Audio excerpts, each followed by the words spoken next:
नमस्कार साथियों, आज पूरे देश में गोपाष्टमी मनाई जा रही है, परंतु मुझे लगता है अब इस देश के अंदर गोपाष्टमी मनाना बिल्कुल व्यर्थ है, क्योंकि जिस तरह गो रक्षकों पर झूठे मुकदमे लगा लगाकर उनको जेलों में भेजा जा रहा है, उससे तो ऐसा लगता है जैसे हम पाकिस्तान, अफगानिस्तान, बांग्लादेश या किसी इस्लामिक कंट्री में रह रहे हैं, जहां गो रक्षा की बात करना भी अपराध बन चुका है।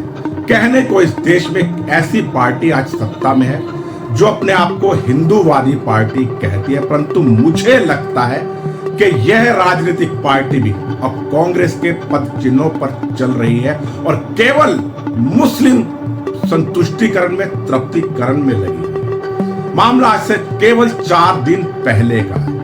गाजियाबाद की एक मुस्लिम युवती जो नाबालिग बताई जा रही है, यानी 18 वर्ष से कम की है, वो YouTube चैनल के एक इंटरव्यू में कहती है कि योगी और मोदी जी के बारे में अभद्र भाषा का प्रयोग करती है, ऐसी अभद्र भाषा का जिन्हें मैं बता भी नहीं सकता। बात केवल यहीं तक होती तो कोई बात नहीं थी, लेकिन उस लड़की ने बढ़ चढ़कर यह कहा कि मैं गाय की हत्या कर उसका मांस खाऊंगी।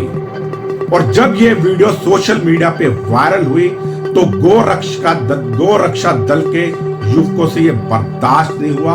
वो उसके घर पर पहुंचे। उस वक्त वो युवती अपने घर पर नहीं थी। उन युवकों ने कुछ वहां पर ऊंच नीच बोली होगी, लेकिन पुलिस ने इस वीडियो के वायरल होने के बाद उस युवती को गिरफ्तार करा, लेकिन कुछ ही देर बाद उस युवती को छोड़ दिया।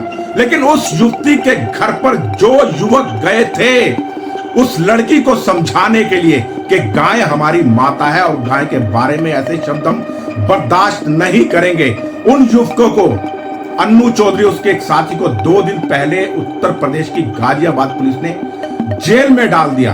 दक्ष चौधरी, अक्कू पंडित और डॉक्टर प्रकाश अग्रिम जमानत के लिए भटक रहे हैं और उन्हें कहीं भी अग्रिम जमानत नहीं मिल रही है। क्या इस देश में अब गोरक्षा की बात करना अपराध बन चुका है? यह हिंदुओं को विचारना चाहिए, जिनके वोट से राजनीतिक पार्टी सत्ता में आती है, लेकिन बाद में लग जाती है उस समाज के तृप्तिकरण में जो इस देश में रहकर हमारी माता को काटने और खाने की बात करते हैं। इसलिए मैं कहता हूं, समझ जाइए और सरकार पर दबाव बनाइए, जल्द से जल्द देश में जनसंख्या नियंत्रण कानून लागू करे, गोरक्षा कानून लागू करे, घुसपैठ नियंत्रण कानून लागू करे, नहीं तो आने वाले समय में देश की हालत बद नहीं बदतर होने वाली है। बाकी आप बहुत समझदार हैं, जैसा कि आपको मालूम है। इस वक्त मैं ग्राउंड पे नहीं काम कर सकता क्योंकि मुझे ब्लड कैंसर हो चुका है, लेकिन जब तक जीवित रहूंगा, मरते दम तक सनातन के हित में आवाज उठाता रहूंगा। चाहे पार्टी कोई भी सत्ता में हो, उसके खिलाफ अगर वो गलत आचरण कर रही है, गलत राह पर चल रही है, तो उसकी आंखें खोलने का काम भी हमारे जैसे देशभक्तों को करना चाहिए। और एक पक्ष में खड़े होकर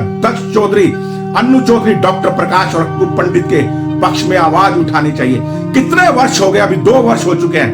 मोनू मानेसर को गौ रक्षा करने के जुर्म में जेल में डाला गया है। बिट्टू बजरंगी के भाई की निर्मम हत्या कर दी जाती, उसका कसूर केवल इतना था कि वो बिट्टू बजरंगी का भाई था। हमारे यति महाराज को 32 बार जेलों में डाला जा चुका है केवल सनातन धर्म की रक्षा के लिए। मेरे ऊपर भी पहले बहुत मुकदमे होते थे, लेकिन अब मुझे कोई डर नहीं है, क्योंकि मेरे ऊपर ऐसी बीमारी है कि पुलिस भी मुझे जेल में डालने से डरेगी। इसलिए खुलकर बोलूंगा, निडरता से बोलूंगा। जय हिंद, जय भारत, वंदे मातरम।